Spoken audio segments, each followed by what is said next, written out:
Merawat. Kalau kau tidak mau ke dokter, aku tidak peduli keadaanmu lagi. Jangan salahkan aku jika lukamu itu semakin parah. Hardik Milan dari panggilan telepon lalu memutuskan sepihak. Sangat kesal saat Nara terus menolak untuk memeriksakan lukanya, bahkan terus menghindarinya. Pemuda ini melemparkan ponselnya dengan kasar ke meja kantor yang ada di hadapannya. Aku tidak akan peduli padanya lagi, sekalipun dia terluka karenaku. Milan berdecak kesal. Kenapa dia harus menolongku? Gerutunya sembari mengusap wajahnya kasar. Malam telah larut. Berjuta bintang menghiasi keindahan langit malam. Culun, kenapa dia belum pulang? Gerutu Milan saat mendapati Nara belum juga pulang. Sudah 3 hari setelah dia mengatakan tidak peduli lagi pada Nara. Tapi dia masih saja tak tenang jika tak melihat keadaan Nara. Bayangan luka itu membengkak dan membiru terus terngiang di pikirannya. Bohong jika dia tidak khawatir dengan keadaan gadis itu. Ya, walaupun dia sudah mengatakan ribuan kali pada dirinya sendiri jika tidak akan peduli lagi, namun masih saja memikirkan keadaan si culun. Bagaimanapun, gadis itu terluka karena melindunginya. Malam semakin larut. Milan masih menunggu Nara. Sungguh, matanya enggan terpejam jika belum melihat gadis berkacamata itu. Kemana dia? Ini sudah larut. Manik mata Milan menatap jam dinding telah pukul 12 malam. Jenuh menunggu di kamar, Milan kemudian melangkah keluar. Alis Milan berkerut dalam saat manik matanya menangkap sesosok tubuh berbaring meringkuk di sofa ruang depan kamar. Ia pun melangkah menghampiri. Culun, kau sudah pulang? Kata Milan dengan tangan bersedekap di dada. Tak ada balasan dari Nara. Hei, kenapa kau malah tidur di sini? Kenapa kau tidak masuk? Cecarnya. Kamar kakak terlalu dingin. Sahut Nara. Suhu ruang kamar Milan memang sangat dingin karena pemuda itu sengaja mengerjainya agar Nara tidak betah. Dingin. Milan menatap Nara sedang meringkuk kedinginan.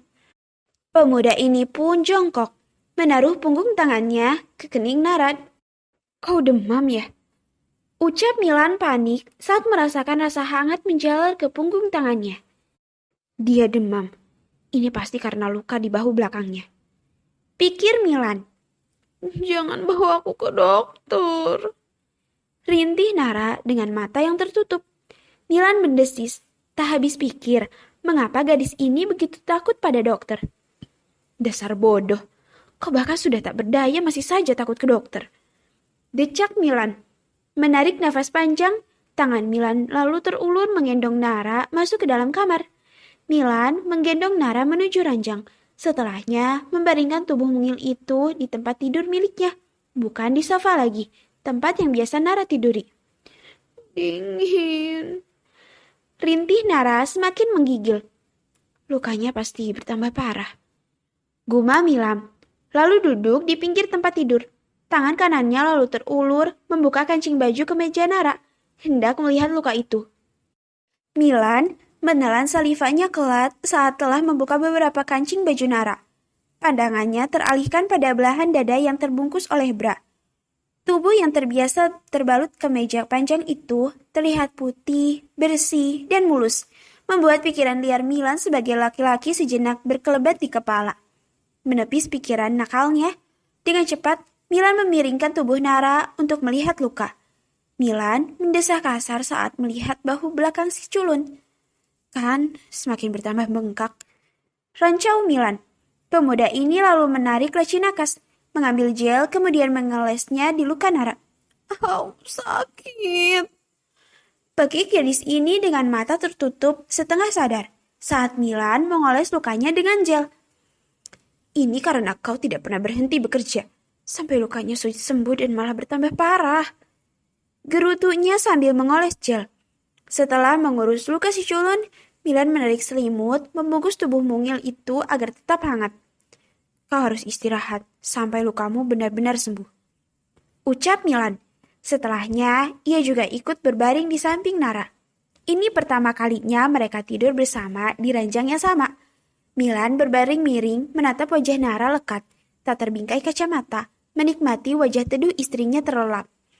Mulai saat ini, aku yang akan merawat lukamu hingga kau sembuh. Kau tidak akan kemana-mana sampai kau pulih. Ucap Milan. Milan ikut terlelap di samping Nara. Mentari pagi telah menyambut. Nara mulai tersadar. Au, sakit. Keluh Nara saat ia mencoba menggerakkan tubuhnya yang terasa berat. Tanganku semakin parah sampai badanku tidak bisa bergerak lagi. Lirih Nara belum sadar sepenuhnya. Manik mata Nara pun mengarah pada tubuhnya yang terasa berat. Tangan. Gumamnya. Mata Nara kini membulat sempurna. Kesadarannya telah pulih. Ia melihat lengan kekar melingkar di pinggangnya. Gadis ini pun mengarahkan pandangannya ke samping dan tepat mendapati wajah pemuda tampan berbaring miring yang terlelap memeluk erat tubuhnya Mbak Guling. Kak Milan, apa yang telah aku lakukan di tempat tidurnya? Astaga, apa aku mengigau berjalan sampai tidur? Decaknya dengan putus asa tak mengingat apapun semalam. Bagaimana dia bisa tidur di ranjang pemuda galak ini yang sangat membencinya? Habislah aku, dia pasti marah. Masuk ke kamarnya saja dia murka. Kenapa aku malah tidur di sini sih? Ini kan ranjang macan. Batin Nara seakan ingin menangis, menganggap dia telah berbuat masalah dengan si galak. Dengan pelan, Nara mencoba membebaskan diri dari pelukan Milan. Namun, pergerakannya malah membuat pelukan itu semakin erat. Milan terusik dari tidur lelapnya saat merasakan adanya pergerakan di ranjangnya. Kelopak mata Milan mulai terbuka. Sayup melihat bayangan Nara. Ia pun tersentak kaget. Kau? Seru Milan terkejut. Lupa jika dialah yang membawa Nara ke dalam ranjangnya. Nara hanya membalasnya dengan senyum pelik. Maaf mengganggu tidur kakak. Aku tidak bisa bergerak. Ucap Nara. Milan menurunkan pandangannya menatap lengannya berada di pinggang Nara. Mengapa dia bisa memeluk si culun? Milan merutuki dirinya sendiri. Dengan cepat melepaskan pelukannya. Milan berdaham. Aku hanya memastikan kau tidak kabur. Ucap Milan, otaknya berputar cepat mencari alibi. Kabur? Ya, mulai hari ini kau tidak boleh kemana-mana. Kau harus istirahat total hingga lukamu sembuh. Tekan Milan membahas luka Nara. Istirahat?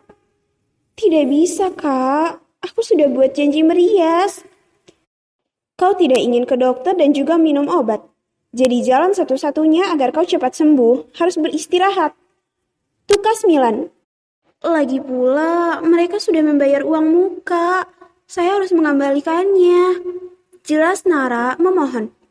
Aku akan mengganti semua kerugianmu itu. 100 juta cukup kan? Tukas Milan. What? 100 juta? Nara tertegun di tempatnya. Butuh waktu bertahun-tahun Nara mengumpulkan uang sebanyak itu. Namun, pemuda ini dengan mudahnya ingin memberinya nominal sebesar itu. Dia ini benar-benar punya uang berkarung-karung yang enggak akan habisnya ya. Saya hebat. Kakakmu ini enggak pernah kali ya nyebut angka 2.000 atau 10 ribuan. Apa-apa kalau enggak ratusan juta miliar. Jiwa miskin Nara kembali bergejolak, tak mengerti mengapa ada orang yang begitu menggampangkan uang. Melihat Nara hanya terdiam. Kurang. Ucap Milan membuat Nara semakin kehabisan kata, bagaimana bisa kurang? Baiklah, aku akan memberikanmu 1 bank. Itu tanpa batas. Kau bisa pakai sesukamu. Ucap Milan menawar. Tapi, Kak, bukan itu. Nara masih mencoba protes. Mengapa sekarang akan memberinya kartu? Pokoknya, aku tidak mau tahu. Kau tidak akan kemana-mana. Titah Milan tak terbantahkan. Nara menghela nafas berat. Menyebalkan sekali sih lelaki ini. Semua yang telah direncanakan menjadi kacau karenanya.